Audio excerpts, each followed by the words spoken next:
Vamos lá, primeiro livro dos Reis, capítulo de número 18. Eu quero ler convosco a partir do versículo de número 19. Eu quero crer que há uma mensagem de Deus para alguém que está aqui hoje. E quero pedir que Deus acesse todo o coração que aberto está para ouvir a sua palavra. Essa mensagem é para você, não é para alguém que ficou em casa.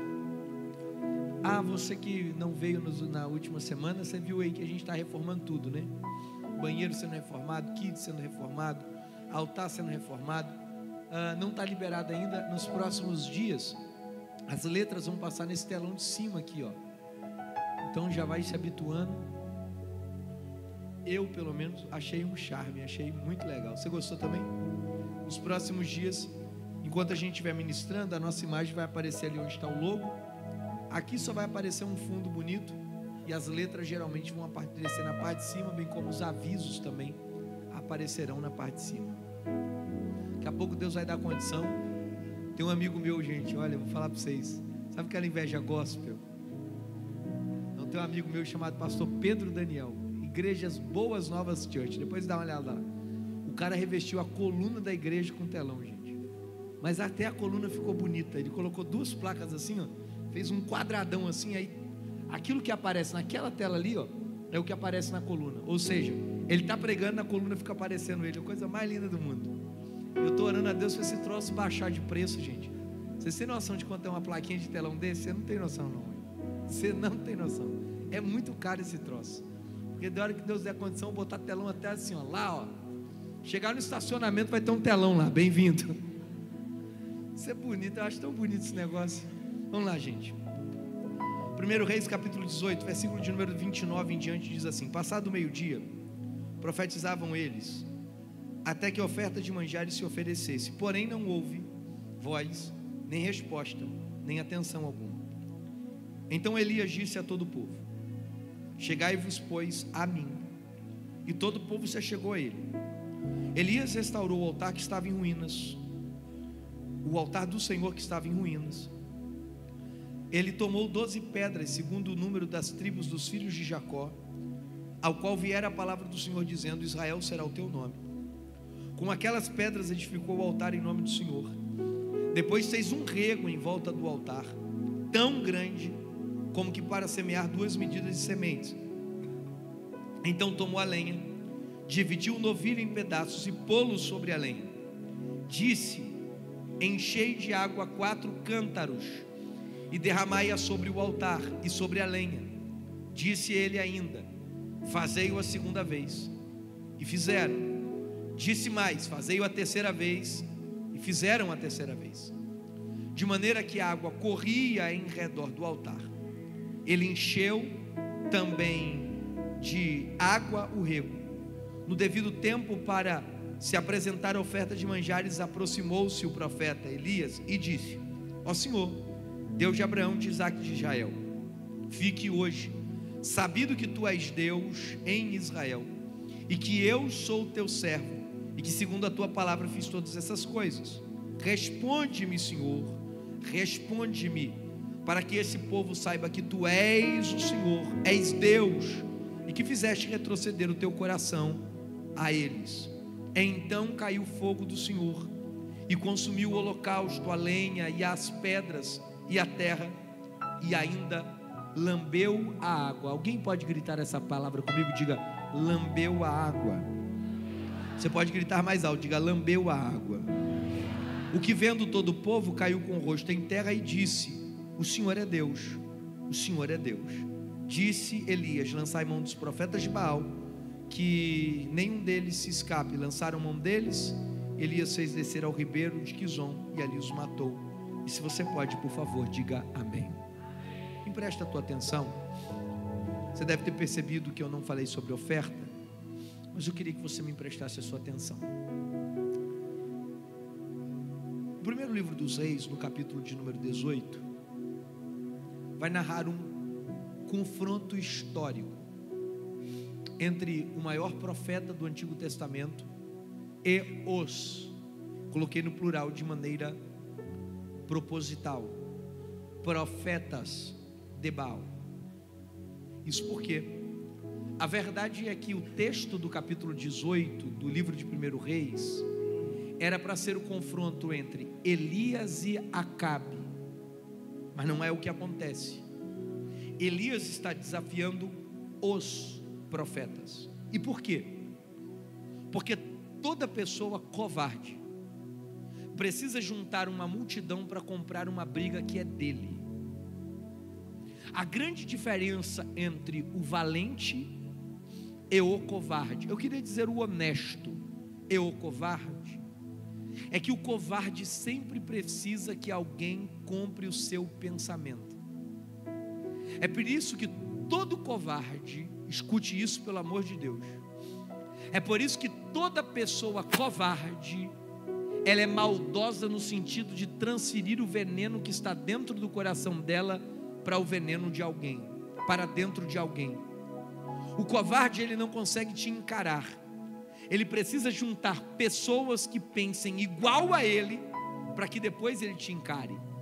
E na maioria das vezes, ele sempre usa argumentos do tipo: não sou só eu que penso isso, mas há fulano, ciclano e beltrano. Ora, como se sabe que fulano, ciclano e beltrano pensam aquilo que eu estou pensando, se não houve uma prévia reunião a respeito de alguém que não estava naquele lugar? Entenda uma coisa: todas as vezes que eu pego para falar, seja de quem for, da pior pessoa do mundo, na ausência desta pessoa, eu vivo a cólera do Acabe, que nas costas de Elias está querendo juntar uma multidão para desafiá-lo. E eu queria que você entendesse isso. Isso, de acordo com a Bíblia, é chamado de deslealdade. E o que a Bíblia diz? Que o desleal não herdará o reino dos céus. E o que a Bíblia diz?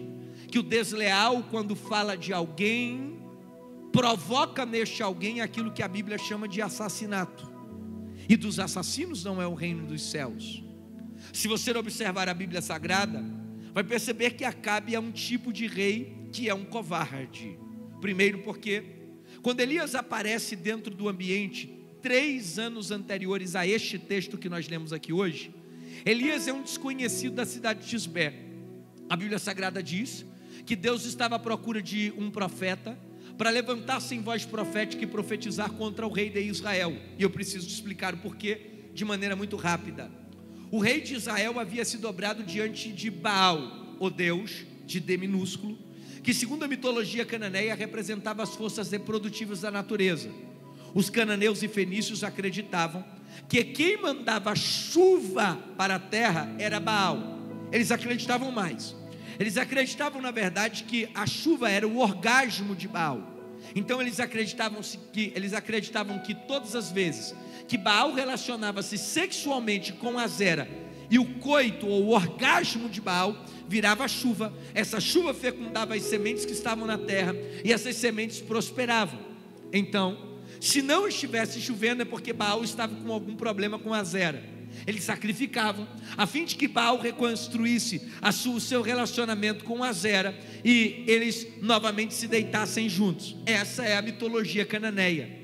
Quando Deus manda Elias profetizar para Acabe que não haveria nem chuva e nem orvalho em Israel, o problema de Deus não é com chuva, o problema de Deus não é com orvalho, o problema de Deus é com Baal. Então, na verdade, Deus está querendo mostrar para Elias que Baal não é, para Acabe, que Baal não é ninguém. Então, ele levanta Elias, que profetiza contra Israel, que segundo a sua palavra não haveria nem chuva e nem orvalho em Israel.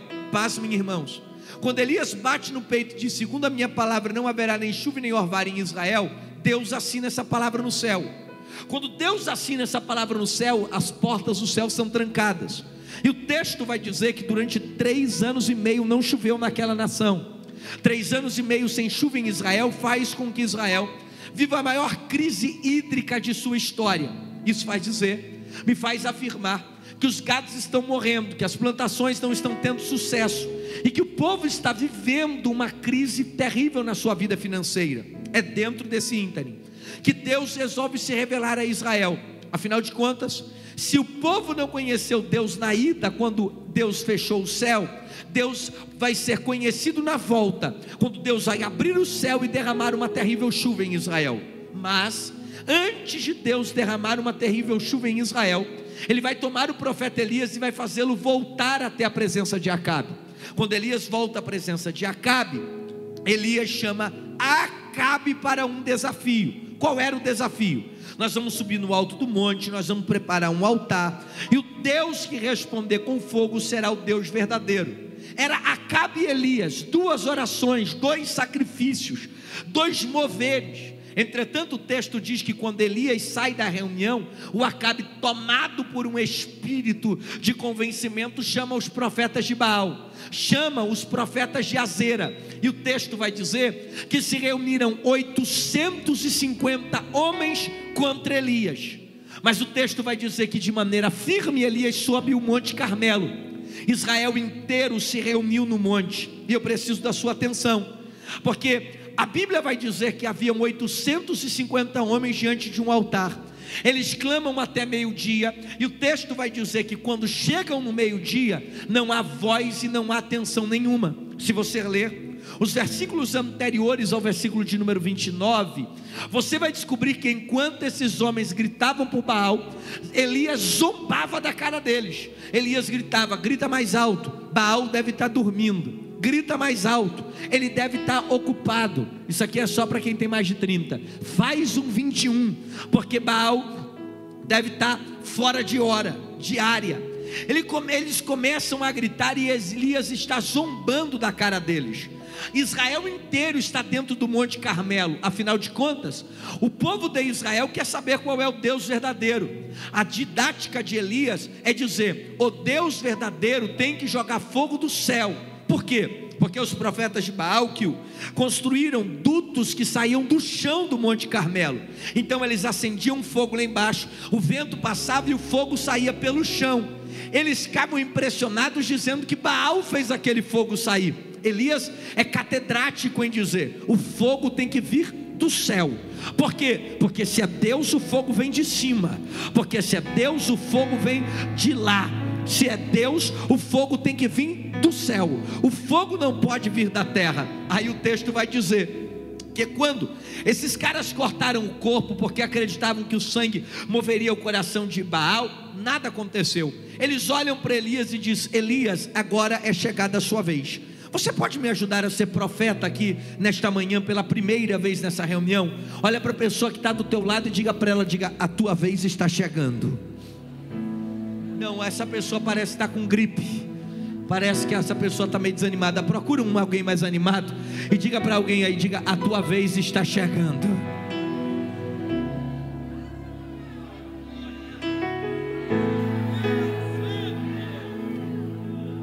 Eu me assusto em perceber que você ouviu uma palavra profética, que a sua vez está chegando, e você vê assim: amém. Se eu sou Deus, eu corto da fila na hora. Não, volta, anjo. Eu estou liberando uma palavra de vida e o cara está assim: amém. Dá um desânimo pregar para essa igreja às vezes, mas vou continuar. Escuta isso aqui. O texto vai dizer que quando chega a vez de Elias, Elias não vai ao altar e clama a Deus por fogo. Mas observa, presbítero Flávio, depois prega isso. O altar que Elias usa não é o altar de Acabe. Pode ler o texto. E foi restaurar o altar do Senhor que estava em ruínas. O altar de Acabe estava de pé, porque o altar de Acabe foi restaurado por Acabe. O altar de Acabe foi embelezado por Acabe. O altar dos pagãos sempre era bonito, enquanto o altar a Deus, olha para a Bíblia, era feita de pedras brutas, que não tinha beleza nenhuma. O altar a Deus não tem beleza, mas tem fogo. Então entende isso aqui, pelo amor de Deus. Elias não clamou no altar de Baal, porque se eu quero resposta de Deus, eu clamo diante da pessoa certa. O altar de Deus está em ruínas? Tá. Vai dar trabalho restaurar? Vai. Mas eu prefiro ter trabalho naquilo que é de Deus, do que viver algo fácil naquilo que não é dele. Então entenda, ele se aproxima do altar de Deus, e ele vai fazer 3 coisas que toda pessoa que quer uma resposta de Deus precisa fazer. E eu queria que você pegasse isso como chave da tua vida, porque eu tenho profetizado que esse próximo semestre será o melhor da nossa vida. Pastor Patrick, mas o semestre anterior já foi glorioso, então esse vai ser melhor do que foi o anterior. Pastor, o semestre anterior foi doloroso, está fechando agora nesse final de mês o pior ciclo da minha vida. Fica tranquilo, porque Deus é poderoso de transformar o mal em bem, e Ele vai fazer do próximo semestre o melhor de toda a sua história. Tem 10 aí para acreditar nisso, gente? Uma pessoa acreditou com verdade, vamos lá, 2, vamos de novo. O texto vai dizer que Elias chega diante do altar e vai fazer 3 coisas que toda pessoa que é a resposta de Deus precisa fazer. Em primeiro lugar, o texto diz que aproximando-se do altar, restaurou o altar que estava em ruínas. Vamos de novo. Aproximando-se do altar, restaurou o altar que estava em ruína. Elias está precisando de quê? De uma resposta. Mas o que ele faz antes de receber uma resposta? Restaura o altar que estava em ruínas. Vou repetir. Elias está precisando de quê? De uma resposta. Mas antes da resposta, a restauração. Vou para aquela irmã que está ali atrás, está com fé. Antes da resposta, a restauração. Antes da resposta, a restauração. Antes da resposta, a restauração. Você sabe qual é o nosso problema? A gente está querendo resposta para restaurar depois. Vou repetir, a gente está querendo resposta agora para restaurar depois. A gente vive falando para Deus: se o Senhor fizer, eu farei. Se o Senhor abrir, eu faço. Se o Senhor liberar, eu me posiciono. Se o Senhor curar, eu me santifico. Para de você fazer voto de tolo, porque em Josué, quando Deus aparece a Josué, Deus diz: santificai-vos hoje, porque o Senhor fará amanhã maravilha no meio de vós. Então escuta, santidade não é a moeda que eu pago o benefício. Santidade é o posicionamento pelo qual eu desencadeio esse benefício. Gostei dessa frase, vou de novo. Santidade não é a moeda pelo qual eu pago o benefício que foi liberado. Santidade é o posicionamento que eu tenho diante de Deus para que o benefício seja liberado. Eu não me posiciono depois como forma de gratidão, eu me posiciono antes como forma de devoção. Vou repetir, eu não me posiciono depois porque Deus liberou, eu me posiciono antes, porque eu sei que Deus não vai falhar. E tem um detalhe: eu não saio do posicionamento enquanto a bênção não é liberada. E se não for liberada, pastor, eu continuo posicionado, porque o meu posicionamento não tem nada a ver com aquilo que eu quero receber, mas com aquilo que eu já recebi na cruz do Calvário, o sacrifício de Jesus. Crente de verdade vive posicionado diante de Deus. Tem alguém para receber uma palavra profética? Então santifica hoje, porque o Senhor vai fazer maravilhas no nosso meio amanhã. Agora eu estou pregando para influente. Elias restaurou o altar que estava em ruínas. Você sabe por que Deus não abriu o céu para você ainda? Porque teu altar ainda está quebrado na terra. Vou repetir até alguém entender isso. Eu sei que a palavra é dura, mas ela é de cura para alguém que chegou na casa. Deus ainda não abriu o céu, porque você ainda não se consertou na terra. O meu problema é que eu estou querendo resposta de Deus, mas estou vivendo uma vida dissoluta. Meu problema é querer resposta de Deus, mas eu continuo mentindo. Eu quero resposta de Deus, mas eu continuo falando palavrões. Eu quero resposta de Deus, mas eu continuo com conversa torta na internet. Eu quero resposta de Deus, mas eu continuo soberbo, tratando mal pessoas. Eu quero resposta de Deus, mas eu continuo humilhando o próximo. Eu quero resposta de Deus, mas eu continuo olhando gente de cima para baixo. Eu quero resposta de Deus, mas eu continuo sendo uma pessoa que não libera perdões. Eu estou profetizando: esse altar será restaurado hoje. Presbítero Pedrinho, eu sinto no meu coração que Deus está querendo liberar coisas dos céus, Bruninha. Eu sinto, pastor Wagner, que nós estamos em uma temporada que Deus está querendo liberar o céu em nosso favor. Mas por que não libera? Porque o altar ainda está rachado. Mas nesse domingo de manhã, o machado é posto à raiz e eu profetizo: nós nos levantaremos para nos consertarmos aqui no dia de hoje. Olha o que o texto vai dizer: que Elias restaura o altar que está em ruínas. Quando o altar está restaurado, o Elias junta as 12 pedras, representando unidade, que é diferente de união. União é saco de batata, unidade é purê de batata. Unidade é estar perto, união é estar junto. E há uma grande diferença entre estar perto e estar junto. Estar junto é sofrer, estar junto é batalhar, estar junto é chorar, estar junto é desenvolver, estar junto é criar, estar junto é investir, Estar junto é orar, estar junto é semear, estar junto é trabalhar. Estar perto é ir, estar perto é participar. Entende uma coisa? Tem gente que está junto e tem gente que está perto. Você precisa saber fazer essa diferenciação na sua vida, de quem está perto e quem está junto. Quem está perto come do banquete, quem está junto prepara o banquete. Quem está perto participa da festa, quem está junto cria a festa. Quem está perto canta com você, quem está junto toca com você. Quem está perto sabe da tua dor, quem está junto geme.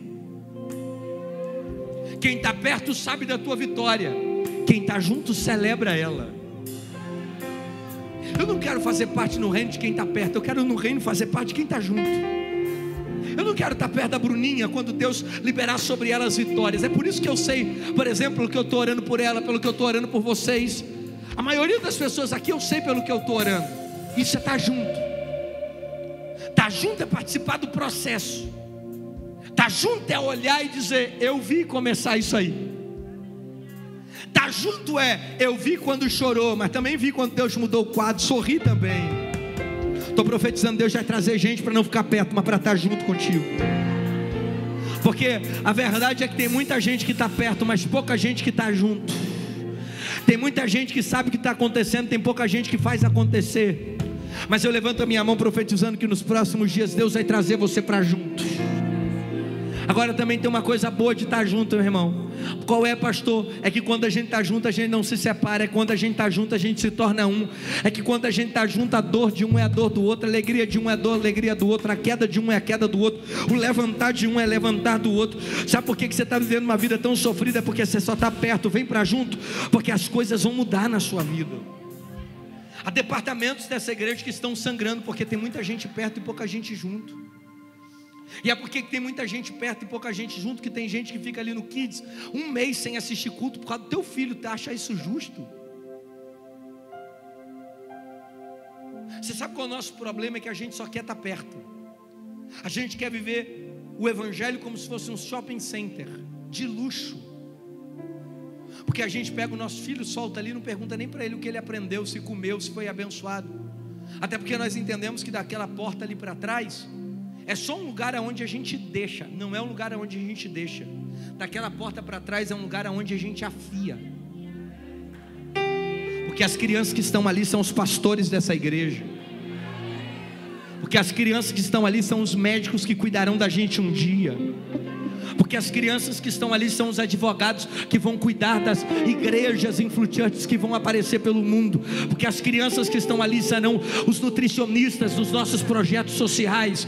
Porque as crianças que estão ali serão os futuros empresários que manterão toda a estrutura que nós estamos criando. Agora sabe o que é engraçado? É que alguém vai ficar sabendo o que aconteceu, mas vai ter alguém que vai olhar e vai dizer: eu fiz acontecer. Sabe por que você, pai, tem coragem de tratar mal uma tia lá quando ela não deixa você entrar, e a ordem é minha, não entra mais? É porque você só está perto. Porque se você estivesse junto, você não ia ter coragem de tratar mal uma professora que está de graça cuidando do teu filho. Quem está perto, meu amigo, não é quem está junto. Porque quem está junto não tem coragem de fazer o que gente desavisada faz para quem está junto, perto.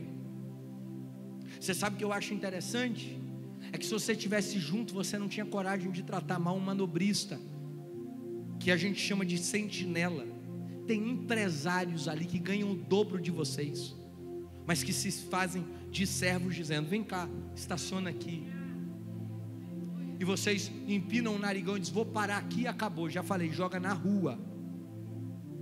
Por quê, pastor? Porque quem está junto não tem coragem de tratar mal quem está perto. É por isso que tem gente que chega aqui dando carteirada em obreiro, porque está perto. Porque se tivesse junto não fazia isso. Pode ganhar o que for, pode ter o que tiver. A riqueza de uma pessoa se revela na nobreza dela ser um servo. A riqueza de uma pessoa se revela na nobreza de tratar pessoas bem. Eu sou o pastor presidente dessa igreja, mas estou aqui cozinhando com os irmãos. Eu sou pastor presidente dessa igreja, mas estou aqui varrendo quando precisa ser varrido. Eu sou pastor presidente dessa igreja, mas fico na porta tratando cada pessoa que chega bem. E aqui dentro dessa igreja o homossexual é bem tratado. E aqui dentro, pastor, nas igrejas, pode filmar porque vai dar o que falar na internet. Se rejeita em outras igrejas, manda para cá, porque aqui é um lugar de amar e ser amado. Se não aceitam bandidos em outra igreja, manda para cá. Rua Lopes da Costa 1340, nós queremos você. Pastor, os homossexuais não são bem-vindos, outros, manda para cá. Rua Lopes da Costa 1340. Aqui você será bem recebido e será amado como indivíduo apaixonado, como somos apaixonados pelo Evangelho. Nós amaremos você. Pastor, não recebem bem o traficante, o drogado, o perdido, o pervertido, manda para cá, porque um lugar para amar e ser amado não é apenas uma placa, é uma missão de vida. E quem não faz isso é porque não está junto, só está perto. Eu não posso responder por todos dessa igreja, mas uma coisa eu falo: se te tratou mal, se insultou alguém, é porque não tem o DNA desse lugar. Porque se tivesse, tratava bem as pessoas, era humilde, era servo. Esse é o DNA dessa igreja. É por isso que Elias junta 12 pedras, porque a gente precisa de unidade.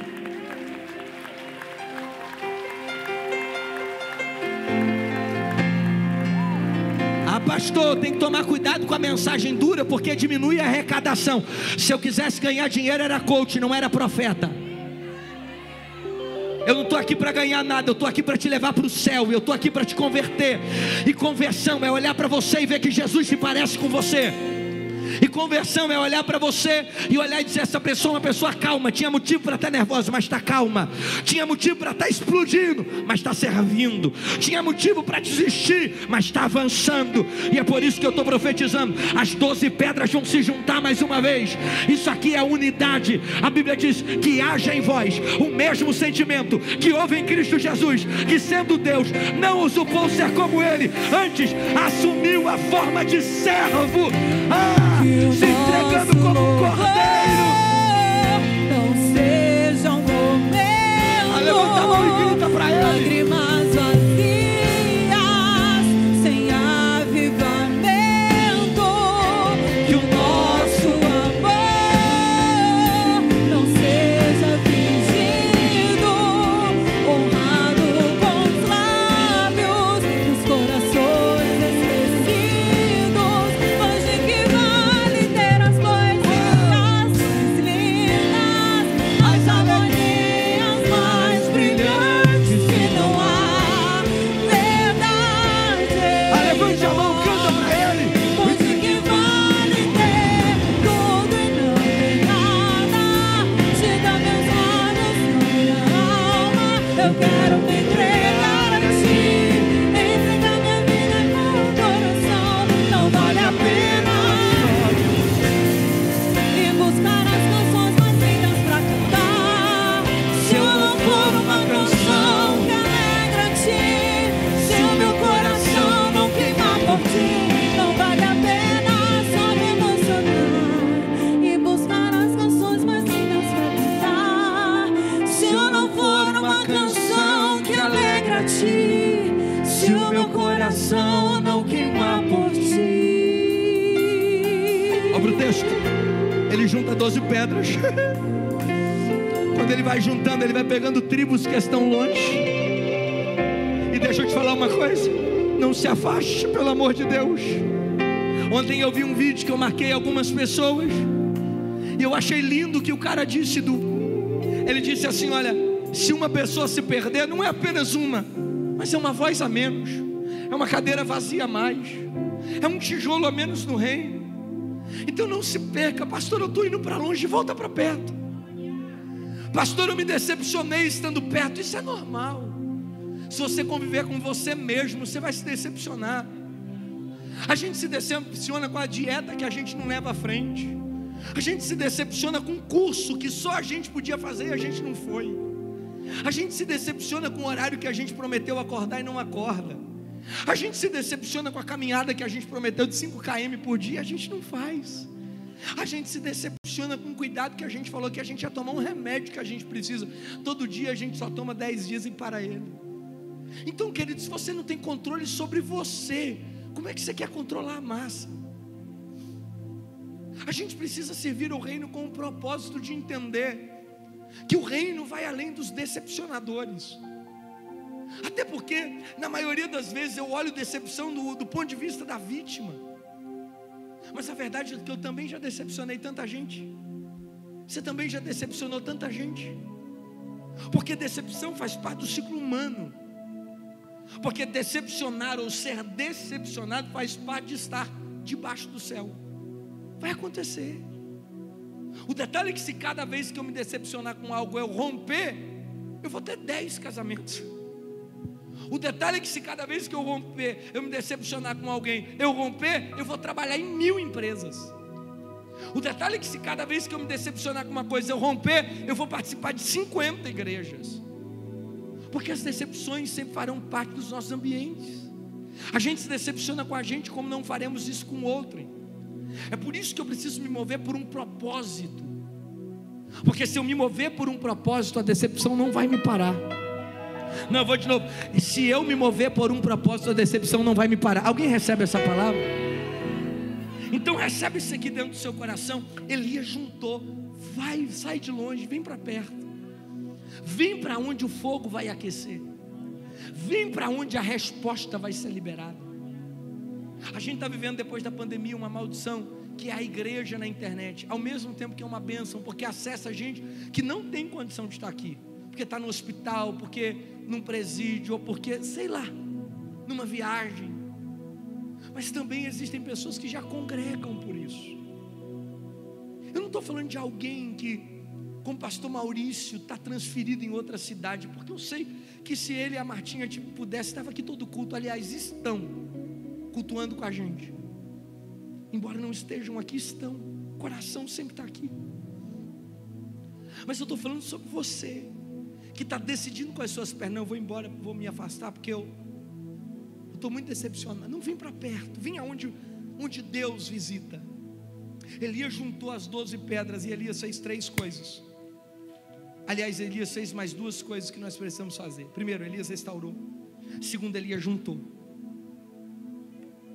Elias vai fazer dentro dessa segunda coisa 2 coisas interessantes. Ele vai pedir uma oferta, ele parte um novilho.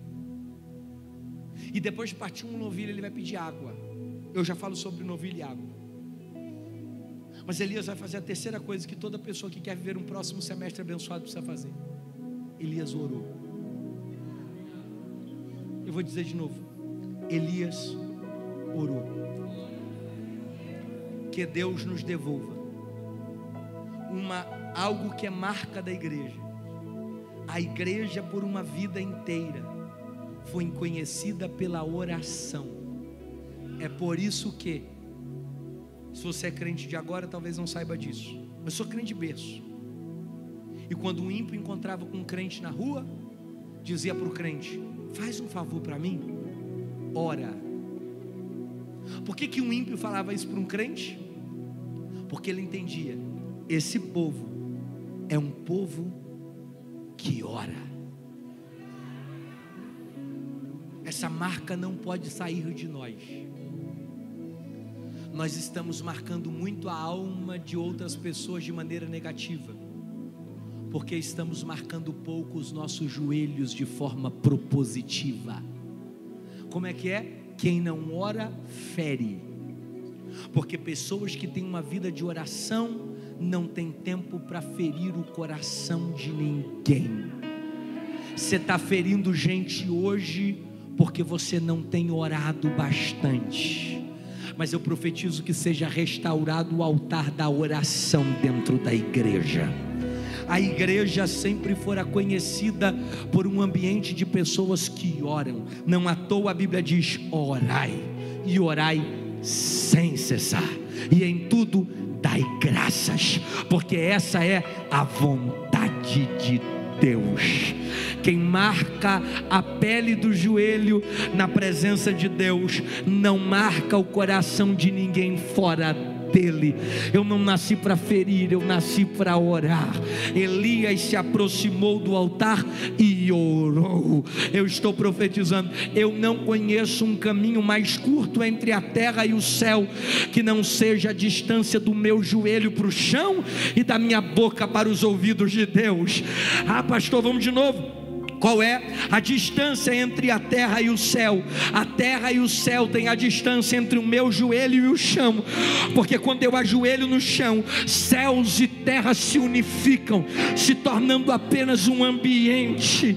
É quando dentro do meu banheiro, em lágrimas, eu grito debaixo de um chuveiro: meu Pai, que aquilo deixa de ser um banheiro e passa a ser a extensão dos céus.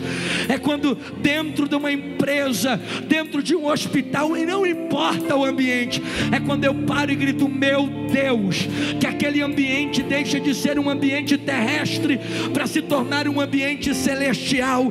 Em vez de você ferir pessoas, ore ao Senhor. Eu estou profetizando esta manhã, em nome de Jesus, é tempo de Deus restaurar o altar da oração. Vou de novo, é tempo de Deus restaurar o altar da oração. Reclame menos, ore mais.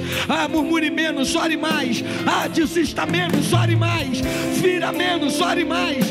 Responda menos, ore mais. Eu estou profetizando, é tempo da igreja voltar a orar. E quando a igreja voltar a orar, ambientes normais se tornarão em ambientes proféticos. Ambientes de crise se tornarão em ambientes de milagres. Cenários de pressões e derrotas se tornarão em cenários de milagres e vitórias. Tem alguém aqui que quer restaurar a oração? Se pedimos, Jesus irá. Levante a mão e cante. Como chuva descerá. Se pedimos, Diga. Jesus irá.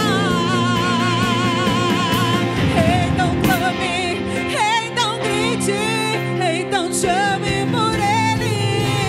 Vai chover, vai chover. Levante as mãos e cante. Abra as comportas do céu e vai chover, vai chover. Abra as comportas do céu. Escuta essa. O Elias chegou diante do altar e fez uma oração de 18 segundos. Sabe o que eu aprendo, pastor Gilson? É que quando eu preparo o ambiente antes, eu nem preciso falar muito depois. É que quando eu santifico antes, eu já chego depois com o ambiente preparado. O ambiente está tão pronto que a oração dele, segundo os historiadores, é de 18 segundos. Senhor, para que esse povo saiba que Tu és Deus e não é outro, e fizeste retroceder o Teu coração para eles. Tu és o Deus de Abraão, de Isaac e de Israel.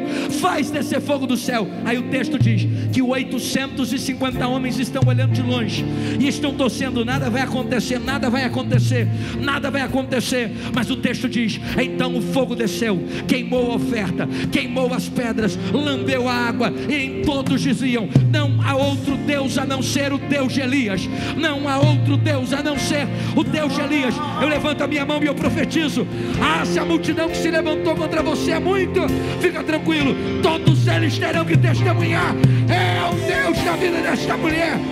Ei, Acabe subiu com 450 profetas de Azera, 400 profetas de Baal. Elias subiu com Deus. E aqui eu termino só profetizando isso: eu com Deus sou a maioria. Vou de novo: você e Deus são a maioria. Eu quero liberar uma palavra esta manhã.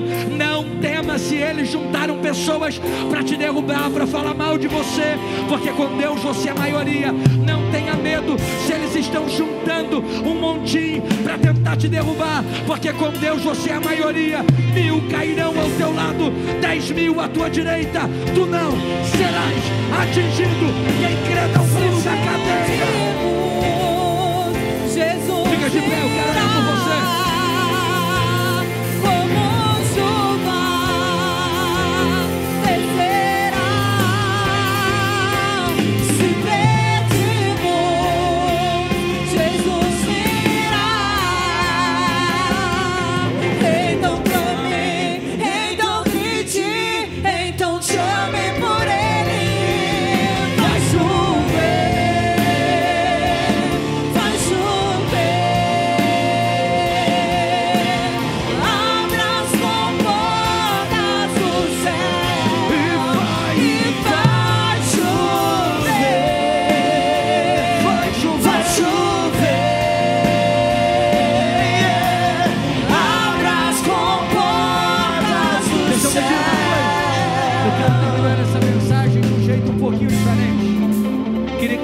levante a mão aí, um círculozinho de oração, vamos, de 5 em 5, 6 em 6, a palavra círculo de oração, que é tão conhecida pelas velhinhas do Rococó, é porque as mulheres se reuniam em Belém do Pará, e elas faziam círculos, em que elas apresentavam a Deus causas, daí a palavra círculo de oração.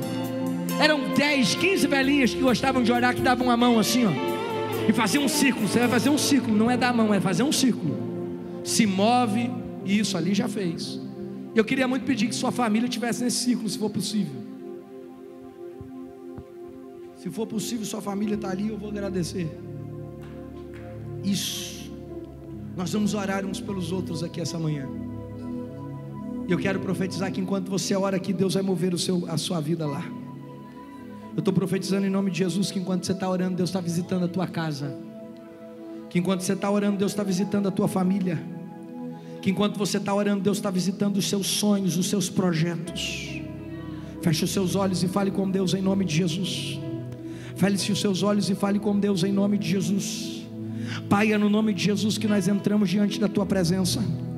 E enquanto uns confiam em carros e outros em cavalos, nós confiamos no Senhor, que fez os céus e a terra. Nós acreditamos, meu Pai, em nome de Jesus, que o Senhor está se movendo em favor dos teus filhos, e que a glória da segunda casa será maior do que foi a da primeira. A Pai, se levanta pela tua igreja em nome de Jesus. Senhor, meu Deus, eterno Pai, eu peço, eu imploro, eu suplico ao Senhor, para que no dia chamado hoje, o momento chamado agora, que o Senhor se manifeste diante da tua igreja, Senhor. Pai, paire com a destra da tua justiça, Senhor, a cada um aqui que vieram em busca da tua face. Senhor, eu peço, eu imploro, eu suplico ao Senhor, Pai, faça com que todos saiam daqui, Pai, munidos da tua bênção, da tua graça, do teu Espírito, mas com a certeza que sairão daqui banhados pela glória do Senhor. Deus, em nome de Jesus, ó Pai, estamos diante da tua presença nessa manhã maravilhosa, aonde no culto da família estamos reunidos, ó Pai amado, no único propósito. O propósito, ó Pai amado, de chegar mais a perto do Senhor, chegar diante de Ti, ó Pai, nos render e rendendo glória e louvor. E que nessa manhã, Deus amado, o Senhor venha abençoar a cada família, a cada vida.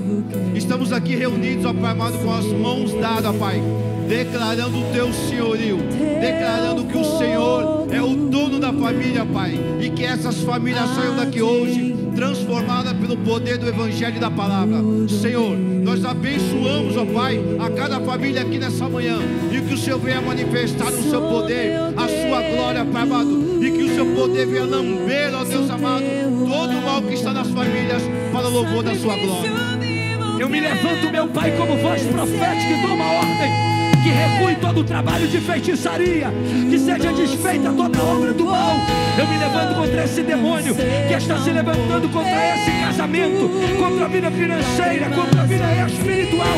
Recua em nome de Jesus. Que todo espírito de perversidade, que todo espírito de vício, de contenda, de nervosismo caia por terra agora. Que a falência vai embora, que a tristeza vai embora.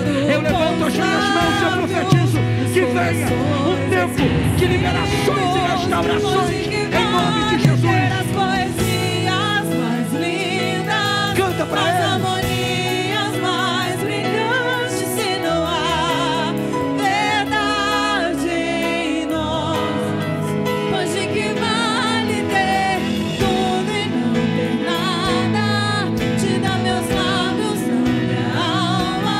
Eu quero me entregar a ti, entregar minha vida com adoração. Vale a pena só me emocionar e buscar as canções mais lindas pra cantar. Se eu não for uma canção que alegra a ti, se o meu coração não vale a pena só me emocionar e buscar as canções mais lindas pra cantar. Se eu não for uma canção que alegra a ti, se o meu coração não queimar por Olha para mim por um ti. instante. Olha para mim por um instante aqui. Eu quero terminar essa reunião falando algo para você. De pé como você está, de mãos dadas como você está. Se você puder não soltar a mão dessa pessoa amada que está aí do seu lado, mas de pé, e olhe para o pastor Patrick. Eu disse que 2 pontos da mensagem eu tinha deixado para o final, e agora que eu falo sobre eles, eu queria que você entendesse que o texto sagrado diz que Elias, ele faz algo para que o céu se mova em seu favor. E quando você não gosta disso, você não gosta da Bíblia, porque é a Bíblia quem diz isso. O texto sagrado vai dizer que Elias, ele chamou o povo para entregar uma oferta, e não apenas chamou o povo para entregar uma oferta, mas ele também chamou o povo para um sacrifício. Afinal de contas, o povo trouxe água diante do altar. E se você olhar, eu comecei a ver o texto dizendo que foi a pior crise hídrica que já houve em Israel. Então Elias não está pedindo ao povo aquilo que é mais acessível. Elias está pedindo ao povo aquilo que eles menos têm. Por que Elias está pedindo que o povo traga água? Porque Elias conhece Deus. E quem conhece Deus sabe que Deus não quebra regras para abençoar pessoas. Não grita bem alto, diga: Deus não quebra regras para abençoar pessoas. Olha o pastor Patrick aqui, eu sou pastor da igreja, prego para vocês, oro para vocês, mas se eu não me submeter a essas regras, eu vejo vocês entrando para o céu e vou para o inferno. Porque a Bíblia diz que ao culpado Deus não tem por inocente. Então o que vai me levar para o céu não é o tanto que eu prego, mas é o tanto que eu me permito ser transformado pelo poder do Evangelho. Entenda, há uma lei que é a lei da física, que diz que para haver chuva precisa acontecer 3 coisas: evaporação, condensação e liquefação.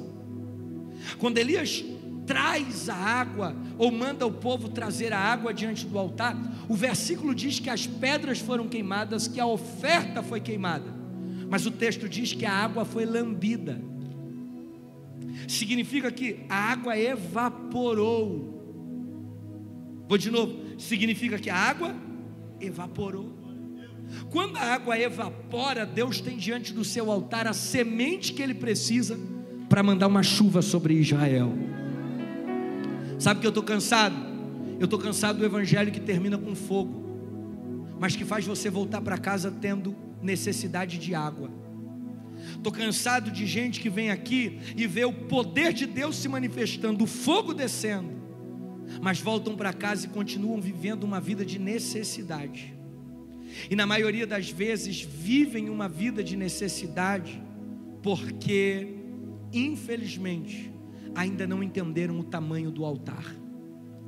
Às vezes a gente coloca no altar a mesma quantia de ofertas que nós daríamos de esmola para alguém que bate no nosso vidro, e nós vivemos reproduzindo diante do altar sacrifícios que não nos custam absolutamente nada. Eu quero terminar essa mensagem, eu quero liberar 2 palavras. Primeiro, Deus vai juntar uma multidão para mostrar que Ele é Deus na sua vida. Segundo, Deus vai liberar sobre a tua vida uma tempestade de milagres para essa próxima estação. Eu queria que você selasse essa oferta com o teu sacrifício.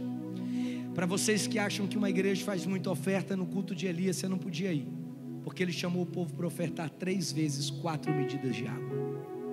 Eu falei de ofertas exatamente 3 minutos, mas eu queria que hoje você selasse essa realidade de prosperidade sobre a sua vida. Que você dissesse: pastor, eu hoje ia dar a oferta que eu sempre dou, hoje eu ia fazer o que eu sempre faço, mas eu ouvi essa palavra e eu quero fazer um sacrifício, porque eu sei que o céu não perde para a terra. O povo deu para Deus 12 medidas de água, Deus deu para eles medidas incalculáveis de milagres. Estou liberando uma palavra, escuta. Quando o povo chega em casa, alguém pergunta: cadê a água do arroz? Cadê a água do feijão? E esse povo tem que dizer: está lá no altar de Elias, eu entreguei no altar. Agora, o Deus que não deixa nada faltar para ninguém, presbítero Flávio, Ele está olhando para aquele povo e está dizendo: fica tranquilo, porque eu já fiz Elias se posicionar em oração, e já tem uma grande chuva vindo por aí. Feche seus olhos. Pai, Nós vamos colocar hoje uma semente aqui hoje. Eu quero te pedir que uma grande chuva possa cessar a nossa semente. Eu abençoo todos os teus filhos que vão ofertar, mas eu também abençoo, Senhor, aqueles que não podem, mas desejariam tanto ofertar aqui hoje. Porque a gente que pode não faz, mas a gente que não pode, por isso não faz. Os que queriam fazer e não podem, Senhor, eu quero te pedir que nos próximos dias o Senhor abra uma porta para que essas pessoas possam emprestar a muitos e não tomarem emprestado de ninguém. Eu abençoo os teus filhos, em o nome de Jesus, amém, e graças a Deus. Pegue em suas mãos a sua oferta. Nós vamos terminar esse culto ofertando ao Senhor. Você que vai devolver o seu santo dízimo, você pode pegar o envelope do dízimo, coloque o seu nome e passe pelo altar. Pastor, eu quero usar o meu Pix para ofertar. Os dados estão nas telas da igreja. Você pode pegar esses dados que estão nas telas da igreja e fazer o seu Pix. Você quiser usar uma maquininha, há envelopes que estão aí. Faça isso com amor. Faça isso com muito amor. Que o Senhor te abençoe. Que essa semana seja uma semana de chuva. Está doendo ainda, né, filhão? Vai te...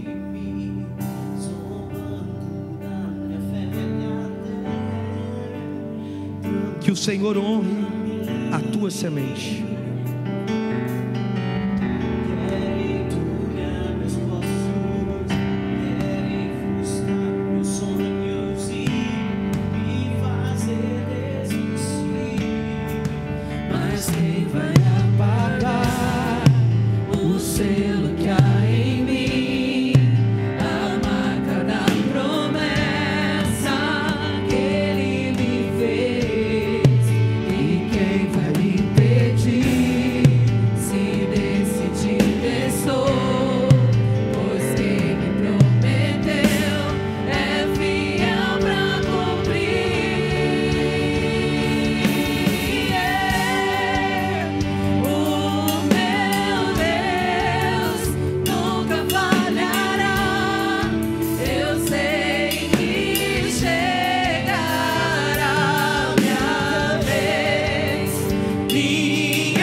Prepara o grito, porque eu vou mostrar para vocês quem vem nesse congresso profético.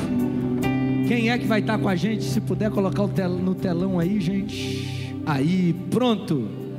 Próximo submerso começa dia 13. Estará conosco, confirmadíssimo, Jackson Marques, Estela Laura, Renan de Melo, Ageu Soares, Renan Lopes, Danilo Leite, Gabriela Santos, Suede Silva, Júlio César e Paulo Neto, para abençoar a nossa vida. Todo dia um pregador diferente, todo dia um cantor diferente. E agora eu vou pedir a você, por favor, se quiser o cartaz me pede, divulga para o maior número de pessoas. A gente está patrocinando, a gente vai patrocinar, aliás, esse cartaz essa semana, mas o maior patrocínio é o teu compartilhamento. Está lá, né, no Instagram da igreja, você pode ir lá, pode compartilhar, pode colocar nos seus stories. A gente tem poucos dias, né? A gente tem 20 dias para trabalhar congresso, até para ser influenciante, até muito, e geralmente usa 10, né? A gente tem 20 dias aí para compartilhar esse cartaz, e eu vou pedir a você que vocês orem muito por esse evento. Gente, vocês não têm noção, estou falando de preço, o quanto é caro fazer um evento como esse. Só para você ter uma ideia, são passagens de avião para vários lugares do Brasil, que a gente tem que emitir para esse pessoal, para eles conseguirem chegar, para voltarem para os lugares de onde eles estão. Hotel, alimentação, oferta que a gente dá, é um investimento muito alto. Pastor, vale a pena? Você quer ver uma coisa? Tem alguém aqui que está aqui hoje, que veio para a igreja por causa de uma dessas conferências e está com a gente firme? Tem alguém? Porque eu conheço, olha lá, um monte de gente, ó, que chegou aqui numa conferência e está com a gente. Só por vocês eu faria mais 1000 conferências. Já valeu a pena. Fica de pé. Quero abençoar você com a bênção apostólica. Que Deus abençoe vocês. Que manhã gloriosa, não, gente? Eu vou soltar, gente, depois um vídeo sobre o jantar de casais. Quanto tempo tem esse vídeo aí? 1 minuto? Se for 1 minuto, então senta de novo, gente. É bom que até bumbum fica forte, agachamento. Se for 1 minuto, pode soltar agora aí. Você quer uns vídeos daqueles de 10 minutos?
Você pode aplaudir bem forte.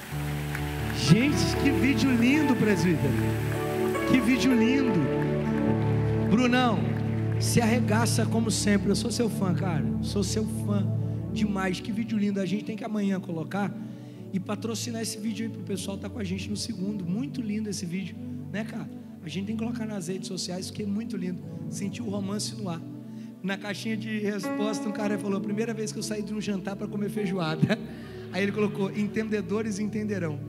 Só quem veio sabe o que eu estou falando. Fica de pé aí no seu lugar.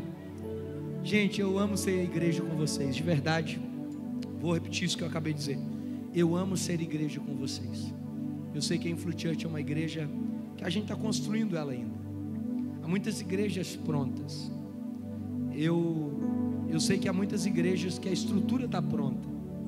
A gente está construindo a nossa estrutura ainda, mas eu louvo a Deus por vocês que não estão desistindo nesse processo de reconstrução de estar do nosso lado.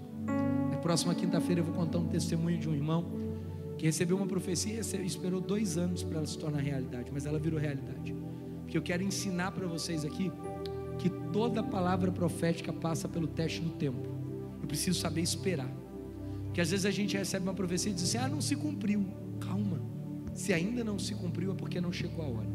Amém, gente? Que a gente volte muito abençoado para casa hoje. Eu gostei dessa manhã, vocês gostaram? Também estou saindo daqui abençoado. Mãos em direção de receber. Regozijai-vos sempre no Senhor. Outra vez os digo: regozijai-vos. Seja a vossa retidão notória entre todos os homens, porque perto está o Senhor. Não estejais ansiosos por coisa alguma, antes as suas petições sejam em tudo conhecidas diante de Deus, com súplicas e ações de graça. E que o amor de Deus, e que a graça do nosso Senhor e Salvador Jesus Cristo, a comunhão e a consolação do Espírito Santo esteja sobre a sua vida, sobre a sua casa, sobre a sua família e tudo que leva o seu nome. Se você toma posse disso, diga: um beijo para vocês. Manda um beijo para mim, gente. Agora eu estou me sentindo beijado. Vai com Deus.